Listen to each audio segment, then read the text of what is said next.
இங்கே இருக்கிற ஆட்சியாளர்களும் அவ்வப்போது நாங்கள் பணங்காட்டு நரி சலசலப்புக்கு அஞ்ச மாட்டோம் என்று பேசுவார்கள். நான் அவர்களுக்கு சொன்னேன், நீங்கள் பணங்காட்டு நரிதான், பணங்காடே நாங்கள் தான் என்று. நாட்டை அடைந்து உனக்கு என்ன வளம் இருக்கிறது, நீ எதை வச்சு இதில் இந்த நாட்டை கட்டி எழுப்புவாய் என்று அவரிடத்தில் கேட்ட கேள்விக்கு எங்கள் உயிர் தலைவன் மேதகு பிரபாகரன் அவர்கள் சொன்ன பதில், எனக்கு என்னுடைய பனையும் என்னுடைய இறாலும் போதும், அதை வைத்து நான் உலகத்தின் தலை சிறந்த நாடாக கட்டி எழுப்புவேன். மொழியா அடுத்தவன் பேசுனது நல்ல அறிவான மொழி, உடையா நம்முடைய விட அவனுடைய நாகரிகமானது, சாப்பாடா நம்முடைய விட அவனுடையது சத்துள்ளது, அது நாகரிகமானது, நிறமா நம்ம கருப்பா இருக்கும் அவன் வெள்ளையா இருக்கிறவன் உயர்ந்தவன். இது ஒரு நோய். கேடில் விழிச்செல்வம் கல்வி ஒருவருக்கு மாடல்ல மற்றையவை என்று வள்ளுவ பெருமகனார் சொல்றார். கல்விதான் மானுடனுக்கு செல்வம், ஆனாலும் மாடும் செல்வம் என்று பாடுகிறார். இப்ப நல்லசாமி அவர்கள் கல்லின் அருமையை பற்றி உணவின் ஒரு பகுதின்னு எவ்வளவோ போயிச்சு பார்த்துட்டாங்க. எனக்கு புரியல. அவன் ஒன்று ஒன்றா அழிக்கிறான், கண்ணுக்கு தெரியாமல் அழிக்கிறான். இது ஒரு உயிரியல் போர். குண்டூசி, செருப்பு, ஒரு விளக்கமாறு தயாரிக்கிறவன் 10 ரூபாய், செருப்பு தயாரிக்கவன் 250 ரூபாய் தான். ஒரு பிளேட் கத்தி 10 ரூபாய் தான். ஆனால் 1 கிலோ தக்காளி, 1 கிலோ கத்தரிக்காய், 1 கிலோ வெண்டைக்காய் 20 ரூபாய் என்றால் விளைய வைத்தவன் தீர்மானிக்க முடியாது, வாங்குவன் தான் தீர்மானிப்பான். இன்னைக்கு ஒரு வேளாண் குடிமகன் சாவது செய்தி, நாளைக்கு நீ சோறு இல்லாமல் சாக போகிறாய் என்பதற்கான எச்சரிக்கை மணி, முன்னறிவிப்பு என்பதை அறிவார்ந்த தமிழ் சமூக தம்பி தங்கைகள் புரிந்து கொள்ளும். இது செய்தி அல்ல, பிளாஸ் நியூஸ் அல்ல. விவசாயி அவன் சத்தா என்ன, இவன் சத்தா என்ன, யானை சத்தா என்ன, கொக்கு சத்தா என்ன, காக்க சத்தா என்ன, இவையெல்லாம் செத்தால் பார்க்க நீ இருக்கிறாய், நீ செத்தால் பார்க்க எவனும் இருக்க மாட்டான். இவையெல்லாம் இருந்தாதான் நீ வாழவே முடியும். நீங்கள் பார்த்து கொண்டிருப்பது மே டிவியின் முக்கிய செய்திகள். கனவு திருவிழா என்று நடத்தப்படுகிறது. ஒரு கனவு, தம்பி பாண்டியன் அவர்கள் சொன்னது போல பனை சார்ந்த பொருளாதார பெருக்கம், தற்சார்பு வாழ்வு என்பது தமிழ் குடிகளின் பெருங்கனவு. இந்த பனையை ஒரு அற்ப உயிராக பார்க்கிற ஒரு போக்கு இங்கே இருக்கிறது. தமிழர்களுடைய தேசிய மரமே பனைதான். இன்றும் தமிழ்நாட்டில் தமிழருடைய நாட்டு மரமே பனைதான்.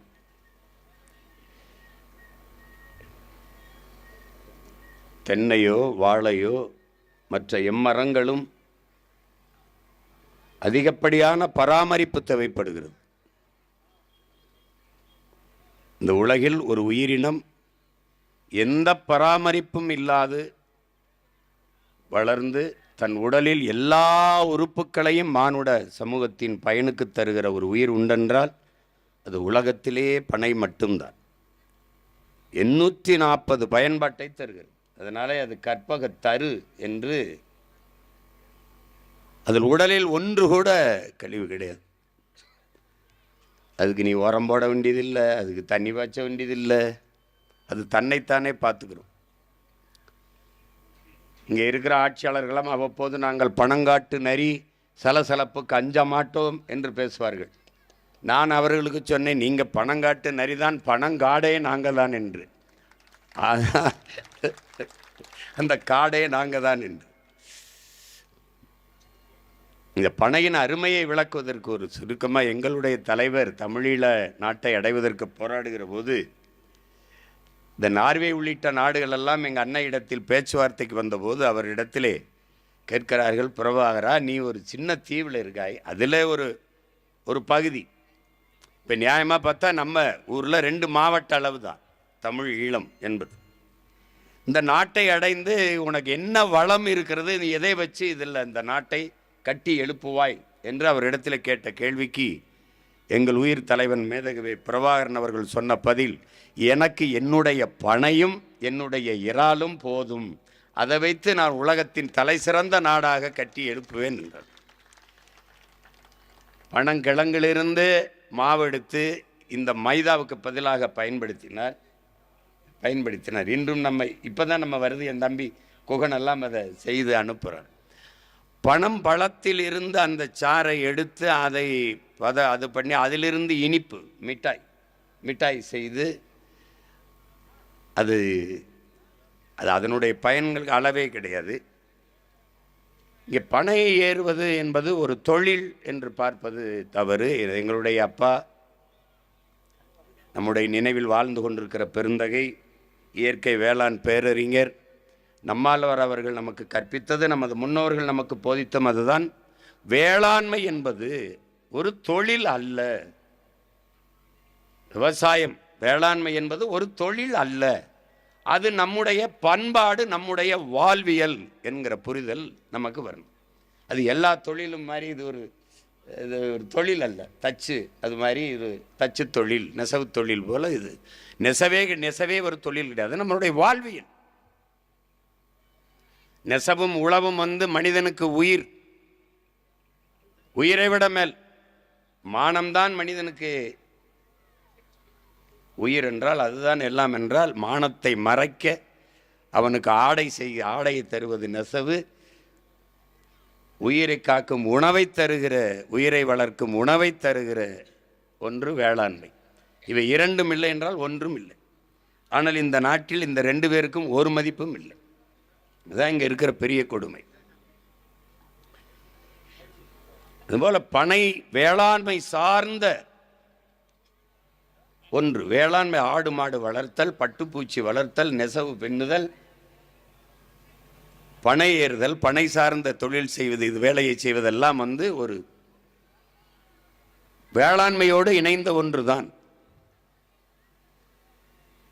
இங்கே நம்முடைய பாண்டியன் சொன்னது போல பனையை அழிக்க வேண்டிய, பனையின் அவசியத்தை, அதன் தேவையை ஒழிக்க வேண்டிய அவசியம் இவர்களுக்கு இருக்கிறது. இவர்கள் எப்படி நுட்பமாக அதை அழிக்கிறார்கள் என்றால், முதலில் மாடு தான் உழவுக்கு பயன்பட்டு கொண்டிருந்தது. மாடு அகல உழுவதை விட ஆழ உழுவது மேல் என்று நமது முன்னவர்கள். இப்போ நீங்கள் நல்லா கவனிச்சிட்டிங்கன்னா 60 கிலோ எடை இருக்கிற ஒரு மனிதன் தொடர்ந்து இதில் நடந்தால் அந்த இடத்துல எதுவுமே முளைக்காது. ஆனால் 6 டன் எடையுள்ள ஒரு டிராக்டர் வச்சு உழுதால் அந்த இடத்துல என்ன முளைக்கும் என்று பாருங்கள். நன்கு இறுகி கட்டிப்பட்ட இடத்தில் புல்லு புண்டு தான் முளைக்குமே ஒழிய பயிர் செடி கொடிகள் முளைக்காது. அப்படி இருக்கும்போது மாடு வைத்து உழுது கொண்டிருந்தவன் இந்த உழவு எந்திரத்தை கண்டுபிடிக்கிறான், டிராக்டரை. அதை சந்தைப்படுத்துவதற்கு அவனுக்கு இந்த மாடுகளை ஒழித்தால் தான் இந்த டிராக்டரின் அவசியம், அந்த தேவை அதிகரிக்கும். அந்த பயன்பாட்டுக்கு வருவான் உழவன். அப்போ என்னென்ன பல்லாயிரக்கணக்கான மாடுகளை வாங்கி வெட்டி புதைச்சிடறான். இப்போ இந்த டிராக்டர் எந்திரத்தை விற்பனை செய்கிறதுக்கு வசதியாக இருக்குது. இது நல்லா உழும், அது உழாது, கீறித்தான் விடும். கலப்பை தான் ஆழ உழும், இது அப்படி கீறித்தான் விடும். மண்ணை லேசாக கீறி விடும், அவ்வளவுதான். நீங்கள் இதற்கு பிறகு 2ஆம் உலகப் பொருளை வெடிக்காத வெடி உப்புகளை அவன் உரமாக தயாரிக்கிறான். இந்த மிச்சம் மிஞ்சி போச்சு அந்த வெடி உப்புகளை, அந்த வெடி மருந்துகளை என்ன பண்ணுறதுன்னா உரமாக தயாரிக்கிறான்.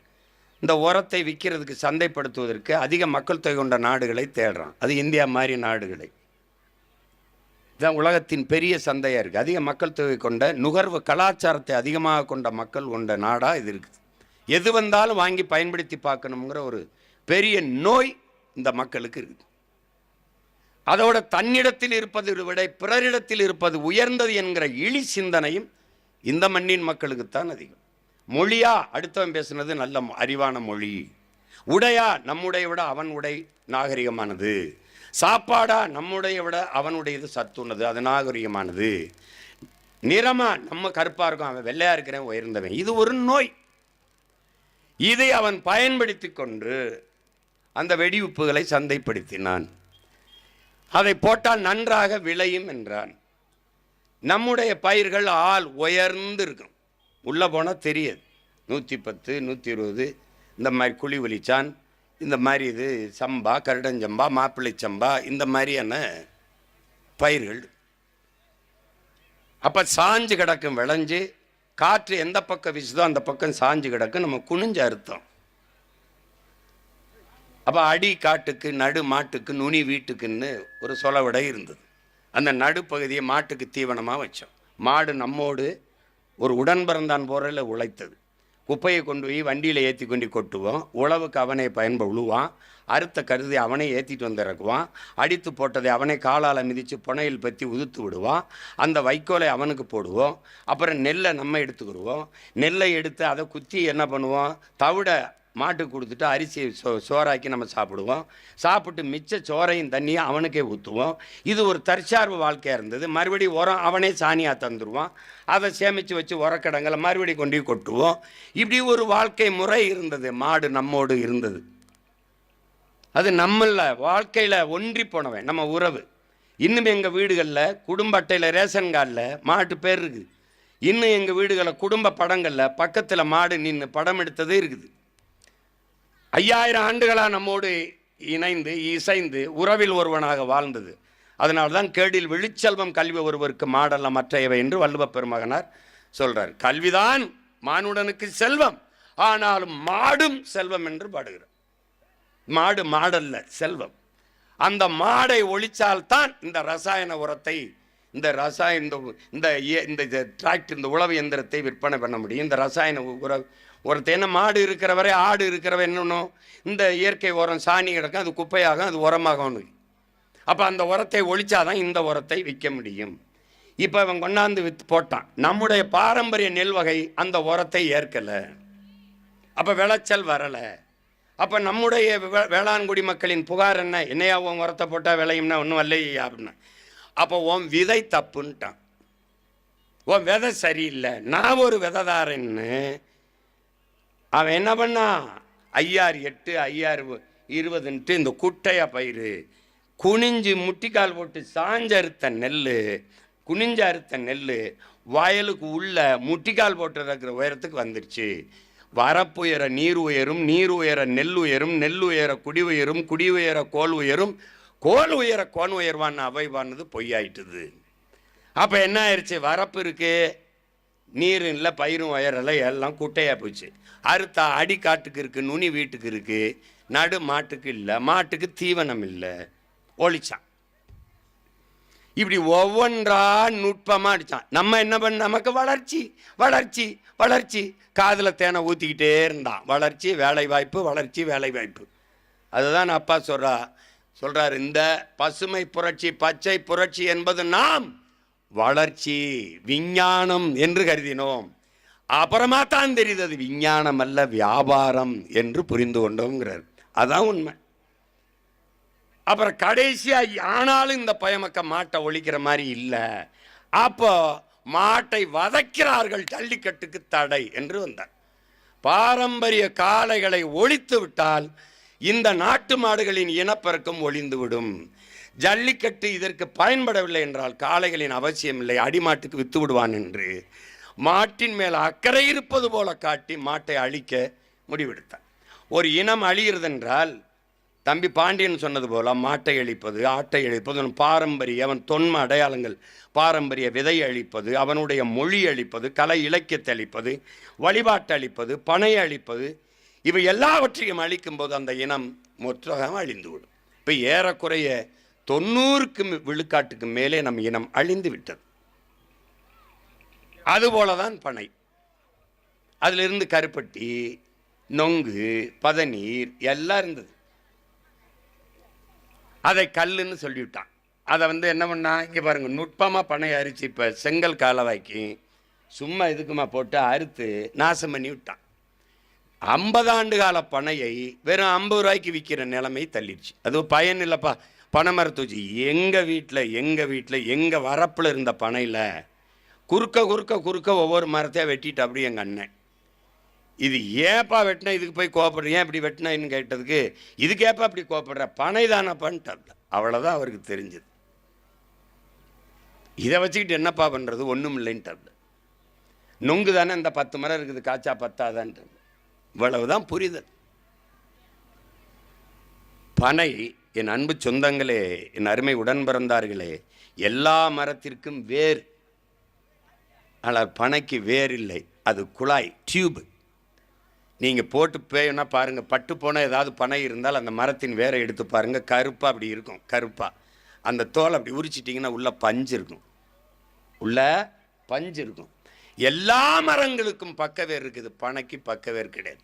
ஒரே வேர் தான் ஆணி வேர். 1000 அடிக்கு கீழே போய் நீரை உறிஞ்சி கொண்டு வந்து வச்சுக்கிடுவான். அதனால தான் வறண்ட நிலத்தாவரம் அது. பாலைவனத்தில் பனை வராது.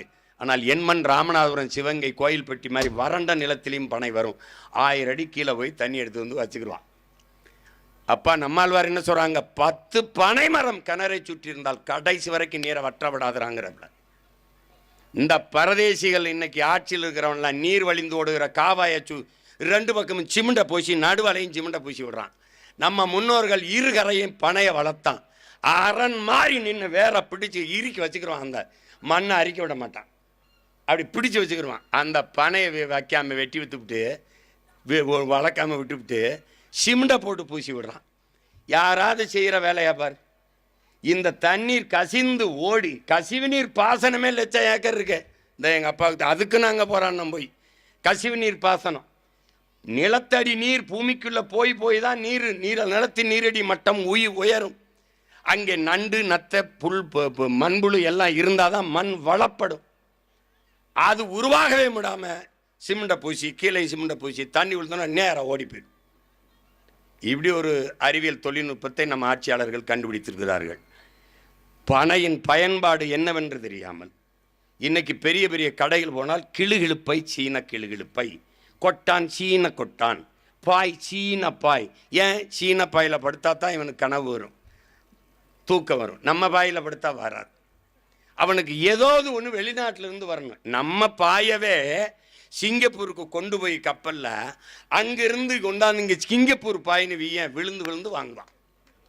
ஏன் நோய் புரியுதா?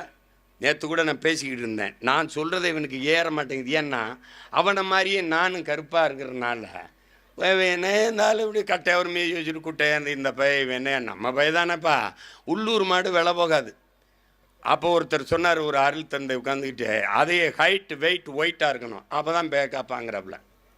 ஹைட்டாக இருக்கணுமா, இல்லை வெயிட்டாக இருக்கணுமா, ஒயிட்டாக இருக்கணுமா, அப்போ தான் உண்மைன்னு நம்புவானா. இதுக்கு என்ன பண்ண முடியும்? நம்ம தீ குளிச்சு வெந்தா வர முடியும்? நிலைமை அப்படி. இவனுக்கு அடுத்தவன் சொல்லணும். எத்தனை ஆண்டுகளாக நம்ம அப்பா நல்லசாமி அவர்கள் கல்லின் அருமையை பற்றி, உணவின் ஒரு பகுதின்னு எவ்வளோ பதிச்சு பார்த்துட்டாங்க. இவனுக்கு புரியல. அவன் ஒன்று ஒன்றா அழிக்கிறான், கண்ணுக்கு தெரியாமல் அழிக்கிறான். இது ஒரு உயிரியல் போர். பனையை ஒழிப்பது, பனையிலிருந்து வெளியேற்றுவது, வேளாண்மையிலிருந்து வெளியேற்றுவது, அவனுடைய நெசவிலிருந்து வெளியேற்றுவது. நீ நூல் விலை ஏற்றி மின் கட்டணத்தை உயர்த்திட்டேன்னா நெசவை எங்கே பண்ணுவான்? வழி இல்லை. எல்லா விலையும் ஏற்றிவிட்டால் அவன் விளைவிக்கிற பொருளுக்கு அவனே விலையை தீர்மானிக்க முடியாதுங்கிற நிலையை உருவாக்கி வைத்து விட்டால் எப்படி வேளாண் குடிமகன் வாழ்வான்? ஒரு கரும்பை விளை வைக்க 20 ரூபாய் ஆகுது ஒரு தட்டைக்கு.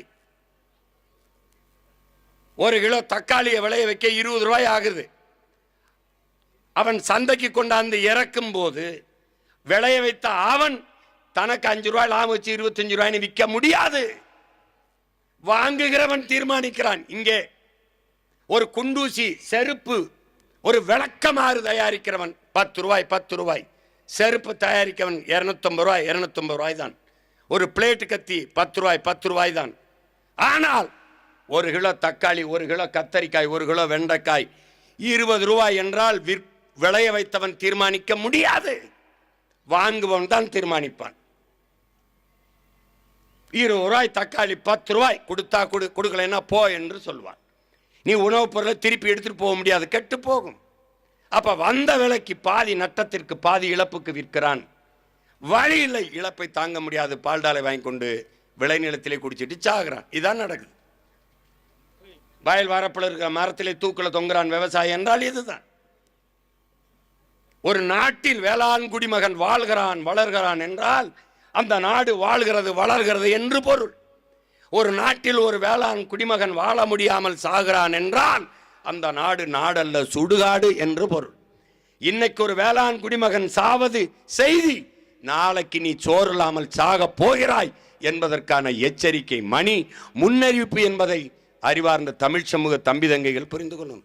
இது செய்தி அல்ல, ஃபிளாஷ் நியூஸ் அல்ல. அது விவசாயி அவன் சத்தா என்ன, இவன் சத்தா என்ன, யானை சத்தா என்ன, கொக்கு சத்தா என்ன, காக்க சத்தா என்ன, இவையெல்லாம் செத்தால் பார்க்க நீ இருக்கிறாய், நீ செத்தால் பார்க்க எவனும் இருக்க மாட்டான். இவன் எல்லாம் இருந்தாதான் நீ வாழவே முடியும்.